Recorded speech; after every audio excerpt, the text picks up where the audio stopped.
बिस्मिल्लाहिर्रहमानिर्रहीम। अस्सलामु अलैकुम। क्या हाल है आप सब दोस्तों का? उम्मीद करता हूँ अच्छे होंगे। मेरा नाम है अली हुसैन और मैं लेके आया हूँ आप सबके लिए एक नई इन्फॉर्मेटिव वीडियो उन भाइयों के लिए है जो कि किसी गल्फ़ कंट्रीज़ में रह रहे हैं, सऊदीया में, दुबई में, कतर में या बहरीन वगैरह में, किसी भी गल्फ़ कंट्री में है और वो जो यूरोप में शिफ्ट होना चाहते हैं, तो ये वीडियो उन लोगों के लिए है। तो वीडियो को एंड तक लाजमी देखें ताकि आप लोगों को पूरी समझ आ जाए कि आप कैसे कौन कौन से डॉक्यूमेंट्स और कौन कौन से तरीके से आप जो है ना वो बिल्कुल आसानी के साथ किसी यूरोप कंट्री में शिफ्ट हो सकते हैं। जी, तो वीडियो को शुरू करते हैं। और सबसे पहले मैं आप लोगों को बताऊं कि वीडियो को 2 हिस्सों में तकसीम करूंगा। पहले हिस्से में आप लोगों को ये बताऊंगा कि इस वक्त कौन सा यूरोपीय मुल्क बआसानी वीज़ा दे रहा है बग़ैर किसी एजुकेशन के, बग़ैर किसी आइलेट्स के, बग़ैर किसी बैंक स्टेटमेंट्स के। बैंक स्टेटमेंट्स थोड़ी सी चाहिए लेकिन इतनी ज़्यादा नहीं। तो और दूसरे हिस्से में आप लोगों को बताऊंगा कि कौन कौन से डॉक्यूमेंट्स चाहिए उस कंट्री का वीज़ा हासिल करने के लिए और कितना टाइम लगता है और इसका सारा प्रोसीजर क्या है। तो वीडियो को स्किप मत कीजिएगा। पूरी इन्फॉर्मेशन हासिल करने के लिए पूरी वीडियो को एंड तक लाजमी देखिएगा। जी, तो वीडियो को बाकायदा शुरू करने से पहले आप लोगों से रिक्वेस्ट है कि वीडियो को लाइक और चैनल को सब्सक्राइब ज़रूर कर दें ताकि हर आने वाली इन्फॉर्मेशन आप लोगों तक बआसानी पहुंच सके।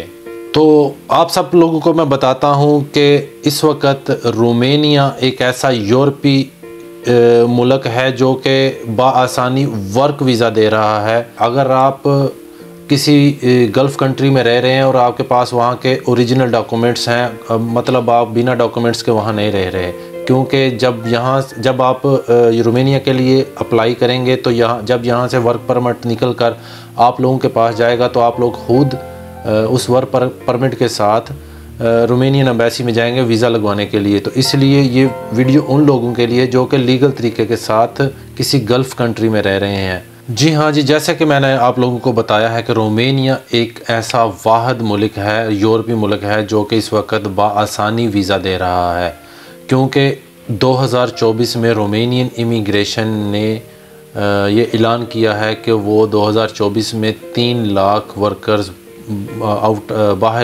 बाहर से मंगवाएंगे। तो इसके लिए कोई डिग्री की ज़रूरत नहीं है, किसी आइलेट्स की ज़रूरत नहीं है, किसी डिप्लोमे की ज़रूरत नहीं है। अगर आप लोगों के पास कोई डिप्लोमा है या कोई डिग्री है तो ये आपके लिए बेनिफिट है, लेकिन ये उनकी रिक्वायरमेंट नहीं है। तो लिहाजा कोई भी बंदा बआसानी रोमानिया का वीज़ा हासिल कर सकता है, लेकिन उसके लिए शर्त यह है कि आप लोग किसी अच्छे एजेंट या किसी अच्छी एजेंसी के साथ रब्ता करें। और ये मैं आप लोगों को गारंटी देता हूँ कि अगर आप लीगली डॉक्यूमेंट्स के ऊपर किसी गल्फ़ कंट्री में रह रहे हैं तो आप बआसानी रोमानिया का वीज़ा हासिल कर लेंगे। रोमानिया आने के क्या फ़ायदे हैं? सबसे बड़ा फ़ायदा यह है कि आप वीज़े के ऊपर रोमानिया में दाखिल होंगे, लीगली तौर पर किसी यूरोपीय कंट्री में दाखिल होंगे और वहाँ पे काम कर सकेंगे, ना कि उन लोगों की तरह जो कि एजेंटों को 8-8, 10-10 लाख भी दे देते हैं और बिल्कुल क्या कहते हैं कि जंगलों में से, पानी में से, पता नहीं कहाँ से होकर अपनी जान को दांव पे लगाकर यूरोप में दाखिल होते हैं और यहाँ पर फिर पूरी ज़िंदगी अपनी बगैर डॉक्यूमेंट्स के गुजार देते हैं। ना उनको अपनी फैमिली का कुछ पता होता है और ना अपनी कंट्री का कुछ पता होता है। तो सबसे बड़ा ये फ़ायदा है कि आप लोग डॉक्यूमेंट्स के ऊपर किसी यूरोपीय कंट्री में दाखिल होंगे और जब आप चाहेंगे आप अपनी कंट्री में भी जा सकते हैं, अपने बच्चों से, अपने माँ बाप से मिल सकते हैं। दूसरे नंबर पे जो इसका बड़ा फ़ायदा है कि अगर आप किसी कंपनी में आएंगे तो वो आपको रहने की जगह देगी, मतलब आपकी रहाइश का ज़ुम्मा उस कंपनी के ऊपर होगा और आपके खाने का ज़ुम्मा भी उस कंपनी के ऊपर होगा। और तीसरा फ़ायदा ये होगा कि जैसा कि आप सब लोग वहाँ पे कफ़ालत देते हैं अपनी हर साल के साल, या कुछ पैसे अपने कफ़ील को या अपने शेख को, जो भी कह लें, उसको देते हैं वहाँ पे वीज़ा एक्सटेंड करवाने के लिए, तो इस चीज़ से भी आप लोगों की जान छूट जाएगी। क्योंकि जिस कंपनी में आप आएंगे उस कंपनी में काम करेंगे तो हर साल के साल वो आपका वीज़ा खुद ही एक्सटेंड करवाएगी, आपको कोई पैसे लगाने की ज़रूरत नहीं होगी। चौथा फ़ायदा ये है कि आप लोग उस गर्मी के मौसम से बच जाएंगे। और भी कंट्री में वेदर की बिल्कुल भी प्रॉब्लम नहीं है, यहाँ पे वेदर बिल्कुल नॉर्मल है। जी ये तो थे कुछ फ़ायदे जो रोमानिया का वीज़ा हासिल करने के बाद आप लोगों को मिलेंगे। अब मैं आप लोगों को बताता हूँ कि कौन कौन से लोग हैं जो इस वीज़े के लिए एलिजिबल हैं, या कौन कौन से लोग हैं जो इस रोमानिया का वीज़ा अप्लाई कर सकते हैं। तो उनकी रिक्वायरमेंट्स क्या हैं और कौन कौन से डॉक्यूमेंट्स चाहिए आप लोगों को। रोमानिया का वीज़ा हासिल करने के लिए कोई ऐसी ख़ास रिक्वायरमेंट्स नहीं है, बिल्कुल बेसिक सी रिक्वायरमेंट्स हैं। आपकी उम्र 18 साल से ज़्यादा हो, आपका पासपोर्ट हो, और अगर आपकी तालीम कम से कम इतनी हो कि आप इंग्लिश समझ सकें या थोड़ा बहुत अपना इंट्रोडक्शन दे सकें। तो इस लिहाज से हर बंदा, कोई भी जो कि 18 साल के ऊपर है, वो इस कंट्री के वीज़े के लिए अप्लाई कर सकता है। जी तो अब मैं आप सब लोगों को बताता हूँ कि आप लोगों को कौन कौन से डॉक्यूमेंट्स चाहिए और कौन कौन और कितना टाइम लगेगा इस सारे प्रोसीजर को मुकम्मल होने के लिए, और किस किस जगह पर कौन कौन सा डॉक्यूमेंट्स लगता है और कहाँ कहाँ से आप लोग इसको हासिल कर सकते हैं। तो ये बहुत ही इम्पोर्टेंट पार्ट है इस वीडियो का, तो प्लीज़ इसको मिस मत कीजिएगा। तो मैं आप सब लोगों को बताता हूँ कि सबसे पहले जब आप लोगों ने इस वीज़े के लिए अप्लाई करना है, तो आप लोगों का नेशनल आईडी कार्ड जिस कंट्री से आप हैं। दूसरे नंबर पर आप लोगों के पास वैलिड पासपोर्ट होना चाहिए कम से कम 2 साल तक। और तीसरे नंबर पर आप जिस कंट्री में गल्फ़ कंट्री में रह रहे हैं और उस इलाके में आपके जो भी पुलिस स्टेशन होगा, वहाँ से आप लोगों ने एक पुलिस करैक्टर सर्टिफिकेट बनवाना है, और उसके बाद उसको अपोस्तिले करवाना है। वो ये जैसा कि आप सब लोग ये स्क्रीन पर देख रहे हैं, ऐसा बिल्कुल एक मॉडल है। ये सब डॉक्यूमेंट्स आप सब लोगों ने बनवाने हैं जब आपने वीज़े के लिए अप्लाई करना है। और एक और डॉक्यूमेंट्स जो आप लोगों को मैं बताना भूल गया, वो आप लोगों का वहाँ का कार्ड होगा, आईडी कार्ड। जिस कंट्री में आप रह रहे हैं, अगर सऊदीया में रह रहे हैं तो आपके पास आपका अकामा होना चाहिए, अगर दुबई में रह रहे हैं तो वहाँ का कार्ड होना चाहिए, अगर किसी और गल्फ़ कंट्री में रह रहे हैं तो वहाँ का कार्ड होना चाहिए। जब सब ये डॉक्यूमेंट्स आप अपने एजेंसी को या अपने एजेंट को देंगे, इनको रोमानिया में लाकर उनकी ट्रांसलेशन रोमानियन लैंग्वेज में करवाएगा। उसके बाद आपकी कुछ टैक्स फ़ीस होती है, तो आपकी वो अदा करेगा, और ये सारे डॉक्यूमेंट्स आपके वो ऑनलाइन सबमिट कर देगा इमिग्रेशन की वेबसाइट पर कि मुझे अपनी कंपनी में इस बंदे की ज़रूरत है और प्लीज़ मुझे इसके लिए वर्क परमिट दे। जी तो जब आपका वर्क परमिट निकल आएगा, तो उसके बाद आपको रोमानियन एम्बेसी में अपनी अपॉइंटमेंट लेनी होगी वीज़ा हासिल करने के लिए, वीज़ा स्टैंप करवाने के लिए। तो उसके लिए कौन कौन से डॉक्यूमेंट्स चाहिए होंगे। सबसे पहले आपको मेडिकल सर्टिफिकेट चाहिए, जो कि आप किसी भी गवर्नमेंट हॉस्पिटल से करवा सकते हैं। दूसरे नंबर पर आप लोगों की बैंक स्टेटमेंट होनी चाहिए, जो कि कम से कम 1000 या 3000 यूरो तक होनी चाहिए कम से कम।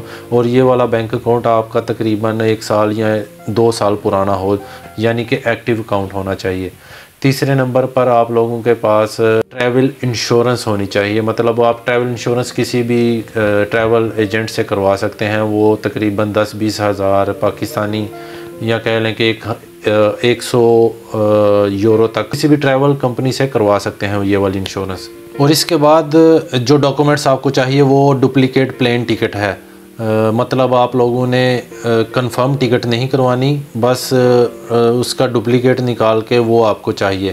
तो जब आपने अपॉइंटमेंट लेने के लिए एम्बेसी की वेबसाइट पर अप्लाई करना है, तो उसके लिए आपके पास ओरिजिनल वर्क परमिट होना चाहिए, वर्क कॉन्ट्रैक्ट होना चाहिए, और कंपनी का एक लेटर होना चाहिए जिसके ऊपर ये उसने मेंशन किया हो कि वो आपकी रिहाइश का और खाने का बंदोबस्त कंपनी के ज़रिए है और काम करने का भी बंदोबस्त कंपनी के ज़रिए है। फिर डुप्लीकेट फ़्लाइट टिकट होनी चाहिए, ट्रैवल इंश्योरेंस होनी चाहिए, और बैंक स्टेटमेंट होनी चाहिए। तो जब आप लोगों को एम्बेसी की तरफ से अपॉइंटमेंट मिल जाएगी, तो ये सारे डॉक्यूमेंट्स ओरिजिनल एक फ़ाइल में बनाकर और इन सब की फ़ोटो कापी करवाकर दूसरी फ़ाइल बनाकर, ये दोनों फ़ाइलें आप लोग अपने साथ ले जाएंगे। और वहाँ पर आपसे तकरीबन नॉर्मल से क्वेश्चन होंगे, तकरीबन 4-5 क्वेश्चन करेगा जो भी वहाँ पे बैठा होगा। सबसे पहले कि आपका नाम क्या है, आप वीज़ा किसके थ्रू से ले रहे हैं, आपने कितने पैसे इसके लिए दिए हैं, या फिर आपकी कंपनी का नाम क्या है, आपका काम क्या है, वहाँ जाकर का काम करना है, और जिस काम के लिए आप वहाँ पे जा रहे हैं तो उसमें आपका एक्सपीरियंस कितना है। बस ये 3-4 कोई सवाल है नॉर्मल से, वो आप लोग अगर आप चाहें तो मैं आप लोगों को नीचे कमेंट सेक्शन में भी आप लोगों को बता दूंगा कि एम्बेसी में कौन कौन से सवाल पूछे जाते हैं, और अगर आप लोग खुद से तैयार करना चाहें तो वो आपकी मर्ज़ी है। तो जब आप लोग अपना इंटरव्यू देकर आ जाते हैं तो तकरीबन कह लें ज़्यादा से ज़्यादा 1 महीने में और कम से कम एक हफ़्ते में आप लोगों को वो वीज़ा लग कर आपके पास आपको मेल भेज देते हैं कि आपका वीज़ा लग चुका है, तो और प्लीज़ आकर अपना पासपोर्ट ले जाएं। और जब आप लोग अपना पासपोर्ट ले आते हैं तो वीज़ा लगा हो, और जब आप रोमेनियन एयरपोर्ट में आते हैं तो वहाँ पर लाजमी अपनी कंपनी को पहले से फ़ोन करके बता दीजिए कि और अपनी टिकट के बारे में बता दीजिए कि फ़लाने वक्त पे मैं वहाँ पर आ रहा हूँ, मेरे इस टाइम पे मेरी लैंडिंग है वहाँ पर, ताकि वो आपको वहाँ पर रिसीव करने कोई बंदा वहाँ पर मौजूद हो। अगर कोई बंदा वहाँ पर मौजूद नहीं होगा तो रोमेनियन इमिग्रेशन आपको रोमेनिया में एंटर नहीं होने देगी। तो इस मुश्किल से बचने के लिए पहले से जब आप टिकट करवाएं तो किसी अपने एजेंट से या उस कंपनी से ये बात ज़रूर कंफर्म कर लें कि इस वक्त मैं आ रहा हूं, तो प्लीज़ कोई बंदा वहां पर भेज दें। ये थी सारी इन्फॉर्मेशन जो मैंने आप लोगों के साथ शेयर की है। मज़ीद अगर कोई आप लोगों के दिल में कोई सवाल है तो वो पूछ सकते हैं कमेंट्स में। और अगर आप लोगों को ये वीडियो अच्छी लगी हो और मेरी हौसला अफजाई करने के लिए प्लीज़ इस वीडियो को लाइक और चैनल को सब्सक्राइब ज़रूर कर दें। और अगर आप पाकिस्तान में हैं तो वहाँ से यहाँ रोमेनिया में आना चाहते हैं और आप अपनी सारी इन्फॉर्मेशन हासिल करना चाहते हैं, तो मैंने एक वीडियो पहले बनाई थी, उसका लिंक मैं डिस्क्रिप्शन में डाल दूँगा, तो वो वीडियो भी ज़रूर देख लीजिएगा। शुक्रिया, अल्लाह हाफिज़।